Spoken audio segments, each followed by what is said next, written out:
BPSC छात्रों का अनशन आज चौथे दिन लगातार जारी है। लगातार छात्र इस मांग को लेकर अड़े हुए हैं कि बीपीएससी की जो परीक्षा हुई थी उसको रद्द कर दिया जाए।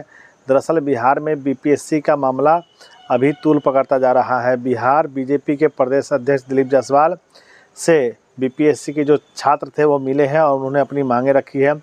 दिलीप जायसवाल ने भी आश्वासन दिया है कि आयोग को चाहिए कि एक परीक्षा केंद्र की परीक्षा को कैंसिल कर दी गई है, लेकिन जो बाकी परीक्षा केंद्र है उनकी परीक्षा को लेकर के आयोग छात्रों से बातचीत करे और बातचीत करके इसका हल निकाले। क्योंकि आयोग अगर यह सोच कर बैठा है कि नहीं हमको कैंसिल नहीं करना है और छात्र यह मान के बैठे हैं कि नहीं कैंसिल कराना है, ऐसे में समस्या का समाधान नहीं निकलेगा।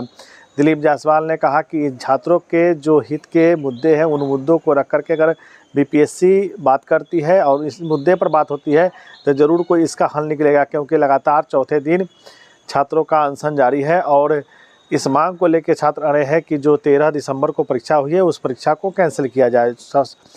70वीं बीपीएससी परीक्षा को जो पीटी एग्ज़ाम हुआ था उस दौरान अनियमितता की खबरें आई थी। उस दौरान हुआ क्या था, प्रश्न पत्र देर से पहुंचा था और प्रश्न पत्र देर से पहुंचने के साथ ही जो परीक्षा केंद्र पर जो क्वेश्चन का पैकेट पहुंचा था वो पॉलीथीन फटे हुए थे, ऐसा छात्रों का कहना है। छात्रों के इस आरोप के बाद छात्र उग्र हो गए, परीक्षा केंद्र से बाहर निकले, हंगामा हुई और हंगामा के दौरान जो खबरें निकल कर आई वह लगातार बीपीएससी के लिए एक परेशानी का सबब बना रहा। क्योंकि छात्र के हित में कुछ ऐसे मुद्दे और कुछ ऐसी बातें हुई जिसको लेकर के छात्र लगातार अनशन और धरने को उतारू है। छात्र का मांग है कि बीपीएससी की परीक्षा को रद्द किया जाए और आयोग इस चीज़ को माने। तो बता दें कि प्रेस कॉन्फ्रेंस के दौरान बीपीएससी के चेयरमैन परमार रवि मनु भाई ने एक क्वेश्चन का पैकेट लिया था। उस पैकेट को दिखाया था कि इस पैकेट को फाड़ना बड़ा ही मुश्किल है, इसको कैंची से फाड़ा जा सकता है, लेकिन टीवी9 भारतवर्ष के एक पत्रकार ने उस पैकेट को बड़े ही आसानी से फाड़ दिया। जब वह पैकेट फट गया तब बीपीएससी के जो चेयरमैन हैं उनके पास इसका कोई जवाब नहीं था। इन सब के बीच खबर यह निकल कर आ रही है कि पटना में छात्र चौथे दिन अनशन पर बैठे हुए हैं, भूख हड़ताल पर बैठे हुए हैं।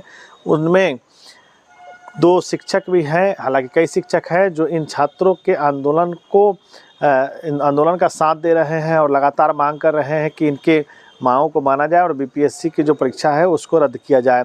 अभी बिहार बीपीएससी के चेयरमैन से बातचीत नहीं हो सकी है, लेकिन बिहार भाजपा के प्रदेश अध्यक्ष दिलीप जायसवाल से छात्र मिले हैं और छात्रों ने अपनी बातें रखी हैं। दिलीप जायसवाल ने भी कहा है कि यदि आयोग इनके बातों को गौर से सुनता है और समस्या का समाधान निकालने की कोशिश अगर आयोग करता है तो इसका रास्ता ज़रूर निकल पाएगा।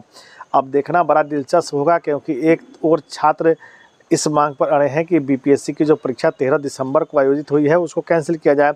दूसरी ओर आयोग इस बात को लेकर के है कि नहीं, सिर्फ एक परीक्षा परिसर में जो अनियमितता की खबरें आई हैं या जो छात्रों का मांग है उस परीक्षा केंद्र का ही परीक्षा केंद्र कैंसिल होगा पटना का, लेकिन बाकी 911 परीक्षा केंद्र का परीक्षा कैंसिल नहीं किया जा सकता। इस बीच लगातार सत्ता और विपक्ष इस मुद्दे को लेकर के आमने सामने हैं। विपक्ष लगातार यह आरोप लगा रहा है कि सरकार की कहीं न कहीं मंशा सही नहीं है, जिसको लेकर के इस तरह की बातें सामने आ रही है और छात्रों की मांग को और हितों को अनदेखा किया जा रहा है। वहीं सरकार इस बात से नकार रही है कि आयोग अपना काम कर रहा है, लेकिन जिस तरह से आयोग अपना काम कर रहा है वह कहीं न कहीं सवाल खड़ा कर रहा है, जिसको लेकर के लगातार यह खबर बीपीएससी की जो परीक्षा हुआ सुर्खियों में बना हुआ है।